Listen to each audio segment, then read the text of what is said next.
Will I ask my parents for money to get married and to buy my house, or will I be able to pay for my own marriage?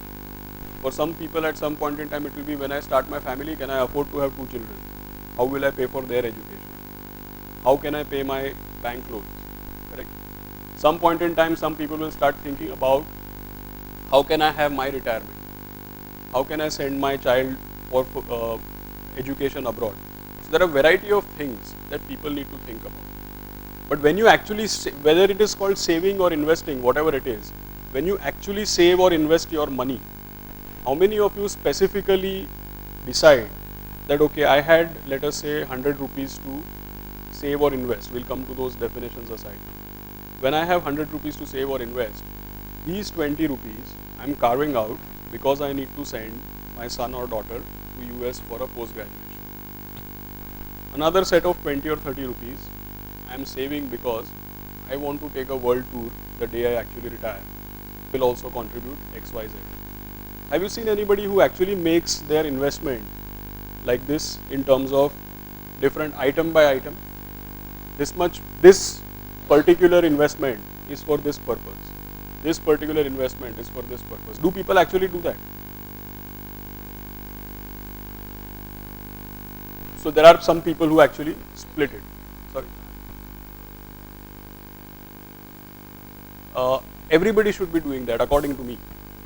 According to me, everybody should be doing that. But it's not only about, sir, depending on a person.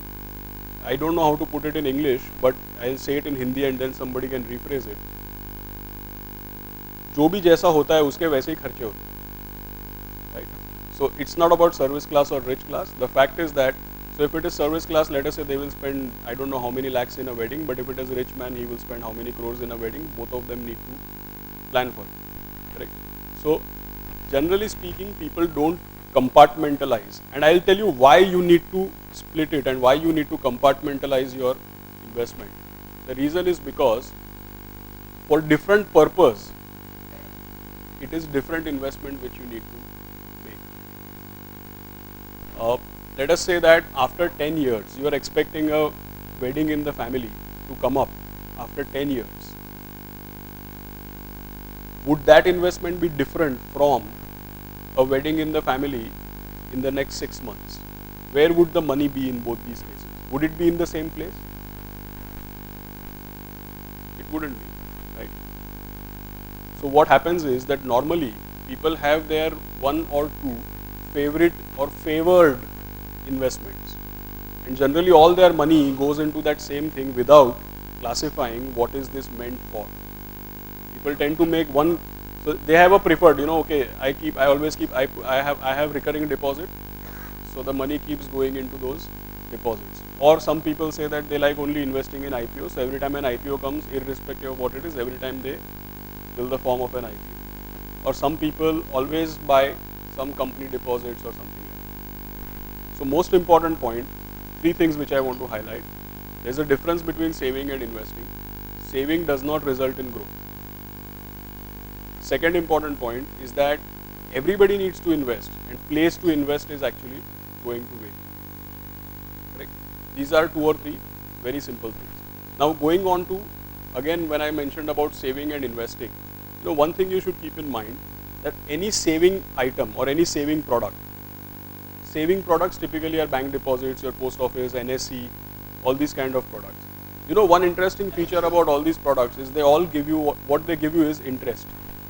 There is an interest rate. And let me just spend a couple of minutes in explaining to you what is this concept of paying interest. Why does someone pay you interest when you give them money?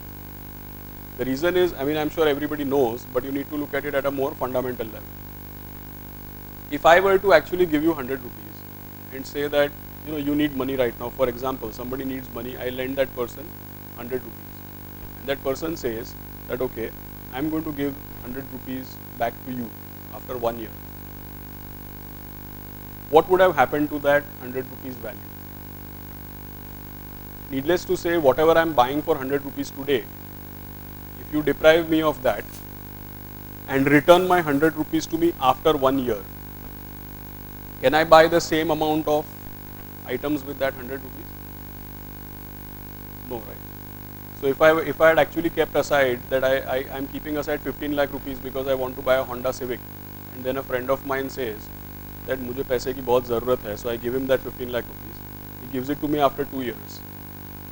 What will happen to me? I'll move from Honda Civic to Honda City, right? For no fault of mine. So the net point is that why do people pay interest? When you borrow or when you lend, where does the concept of interest come from? The fact is that interest is only a compensation for the inflation. When you are giving money to somebody and the person returns it back to you, you should be able to purchase same or similar items with that money, and the value of that money should be preserved. That is the concept of interest. So always keep in mind that anything which gives you interest is only going to compensate for inflation.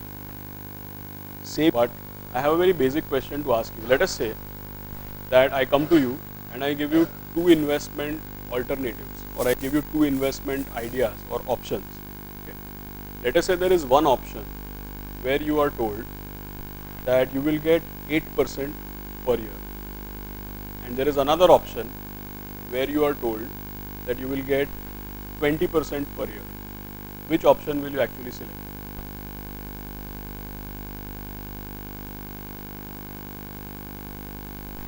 So he's a very experienced investor. He's asking the right questions. I agree with you. I will tell you the conditions.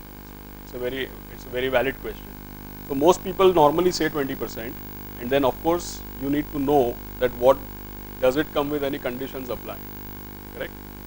So the simple question is like this, that the product or the option which gives you 8%, there the minimum you can get is also 8, and the maximum, there is no variability.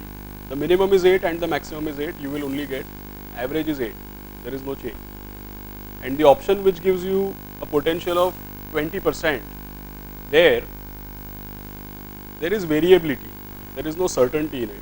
So unfortunately what happens is that there are some times where your money can just, but unfortunately there are some times when you can even lose 20%. So sometimes it can give you plus 60%, and sometimes it can give you minus 20%. That is why the average is plus 20%. So now I have another follow-up question. So sir has asked for additional information. I have given additional information. After this information, can you vote again? How many of you will go for the option giving 8%?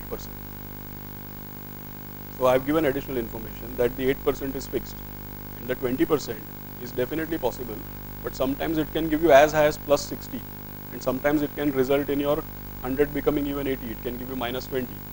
So now just one simple thing, how many of you will put your money into the option giving 8%, and how many of you will put your money in the option giving 20%?